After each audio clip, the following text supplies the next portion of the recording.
মানুষের মৌলিক অধিকারগুলি প্রতিষ্ঠিত হয়, আর সেই সংগঠনের মাধ্যমে সরকার প্রতিষ্ঠিত হয়।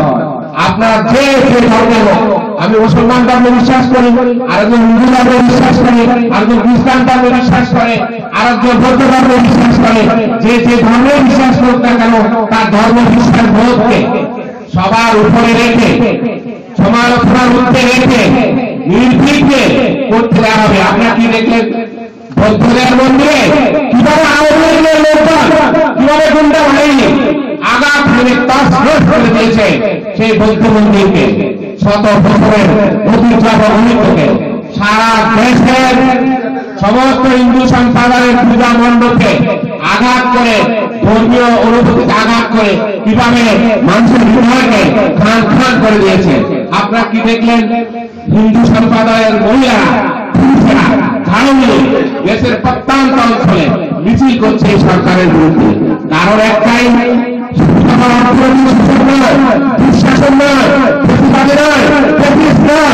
মানুষের অন্তর আত্মা লালিত এই ধর্ম তাকেও আঘাত করেছে।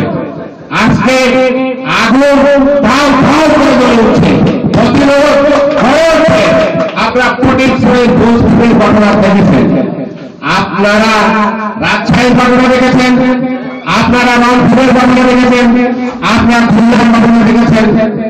আমাদের দক্ষিণ কোরিয়া বিএনপির সুযোগ্য সহসভাপতি আব্দুর রহমান মুরাদ সাহেব, যিনি আমাদের কমিটির জন্য অক্লান্ত পরিশ্রম করেছেন, করে যাচ্ছেন, তার বড় ভাই করেছেন। এবং যেখানে আজকে আপনারা দেখলেন যে খুলনায় গণপ্রতিরোধ, এই প্রতিরোধের জন্য আমরা দক্ষিণ কোরিয়া বিএনপিও এক অগ্রণী ভূমিকা পালন করেছি। কি সেই ভূমিকা? আমরা শুধু এখানে ব্যানার টাঙাই নাই, আমরা ফেসবুক করে আমাদের এই আন্দোলনের বিরুদ্ধে মুক্তির দাবিতে সারা ঢাকায় এবং গ্রেটার নোয়াখালী সহ খুলনার অঞ্চলে বিভিন্ন জায়গায় আমরা নেতাদের মুক্তির দাবিতে ফেসবুক করেছি। বিভিন্ন পত্র পত্রিকায়, বিভিন্ন মিডিয়ায় এই খবরগুলি এসেছে এবং মানুষের মধ্যে একটা উদ্বুদ্ধতা, প্রাণবন্ততা, প্রাণ চলে এসেছে। এই কথা মানে বলতে শুরু করেছে। শুধু বাংলাদেশে নয়, পৃথিবীর বিশ্বে যেখানে যেখানে মানুষ আছে, যেখানে বাংলাদেশে আছে, সেখানে আজকে আন্দোলন হুড় করে জেগে উঠেছে। আমি সময় বেশি দেব না। দক্ষিণ কোরিয়া বিএনপি সম্পর্কে আপনাদেরকে আমি কিছু কথা বলতে চাই।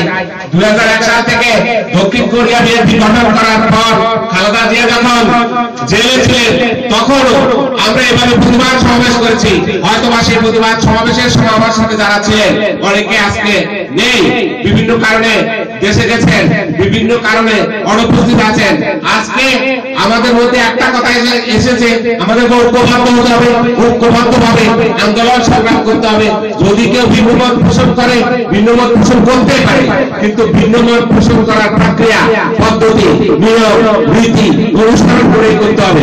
বাংলাদেশ জাতীয়তাবাদী দল, দক্ষিণ কোরিয়া বিএনপি যদি করতে হয় তাহলে খালেদা জিয়ার নেতৃত্ব, তারেক জিয়ার নেতৃত্ব এবং আমাদের এই যে নেতৃবৃন্দ রয়েছেন, এই সমস্ত নেতৃবৃন্দের কথাগুলো শুনতে হবে, জানতে হবে। আমরা দক্ষিণ কোরিয়া বিএনপির যে কমিটি রয়েছে, সেই কমিটিতে এই যে আমাদের নেতৃবৃন্দ রয়েছে, সমস্ত নেতৃবৃন্দের স্বাক্ষর রয়েছে। আপনারা জানেন এই আমাদের মাস্টার শফিকুল ইসলাম সাহেব আমাদের মহাসচিবের অত্যন্ত কাছের লোক, গ্রামের লোক, বাড়ির কাছের লোক, তার কাছ থেকেও আপনারা জানতে পারবেন। সর্বোপরি আপনাদের কারো যদি কোনো প্রশ্ন থাকে, আমাদের দপ্তর পল্টনের অফিসে ফোন করলে বাংলাদেশ জাতীয়তাবাদী দল দক্ষিণ কোরিয়া সম্পর্কে আপনারা জানতে পারবেন। আমি ফোন নাম্বার সকলকে দিয়ে দেবো, নাম্বার দিয়ে দেবো এবং ম্যাডামের অফিসে 200